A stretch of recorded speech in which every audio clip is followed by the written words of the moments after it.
Mga aral mula sa Magwad Sibling, isang paalala sa lahat ng tahanan. Ang Magwad Sibling Tragedy ay isa sa mga trahedyang tumama sa damdamin ng maraming Pilipino. Isang mapait na pangyayaring hindi lamang nagdulot ng takot at lungkot, kundi nagturo rin ng mahahalagang aral pagdating sa usapin ng pamilya, tiwala at kaligtasan sa loob ng sariling tahanan.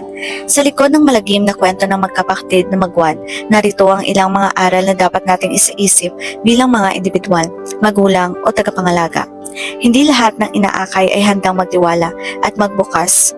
Hindi porket kinupkop o tinulungan mo ang isang bata ay agad siyang magiging ligtas o magiging mapagkakatiwalaan. Ang trauma, selos at takot ay mga tahimik na kaaway. Mahalaga ang masusing pangunawa sa pinanggalingan ng bata at hindi sapat ang mabuting intensyon lamang. Kailangan din ng wastong gabay mula sa mga profesional. Kailangan ng suporta sa emosyonal at mental na aspeto ng kabataan. Maraming kabataan ang dumaranas ng trauma at hindi nila alam kung paano ito i-handle.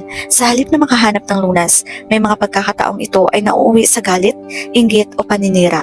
Mahalaga ang presence ng mga guidance counselors, psychologists o kahit simpleng bukas na komunikasyon sa bahay. Pagmamasid at pagkilala sa red flags. Kahit kaano pakalapit o kabait ang isang taong nakatira sa iyo, dapat pa rin maging mapagmatsyag sa mga senyales ng kakaibang pag-uugali. Ang selos, biglayang pananamhimik, pagbabago ng mood o mga pasimpleng kilos na may intensyong manakit ay dapat tinutugunan agad, hindi iniiwasan. Ang kahalagahan ng bukas na komunikasyon sa pamilya.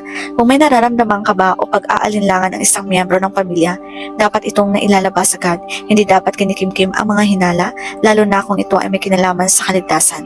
Mas mabuting magtanong at magduda kaysa magsisi sa bandang huli.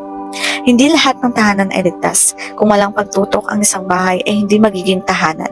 Kung walang pagmamatsyag, malasakit at pagtutok mula sa mga magulang o tagapangalaga, hindi sapat ang pagbibigay ng pagkain at tirahan. Kailangang merong presensyang emosyonal at mental, lalo na kung may kabataang kasangkot. Panghuli, ang trahedya ng Magwad Siblings ay isang paalala sa ating lahat. Hindi sapat ang pagmamahal kung walang gabay. Hindi sapat ang pagkupkop kung walang pagkilala. At higit sa lahat, hindi sapat ang tahimik na malasakit kung ang katahimikan ay nagiging dahilan ng trahedya. Maging mapagmatsyag, maging bukas at higit sa lahat, huwag ipagsawalang bahala ang mga senyales ng panganib, lalo na sa loob ng ating mismong tahanan.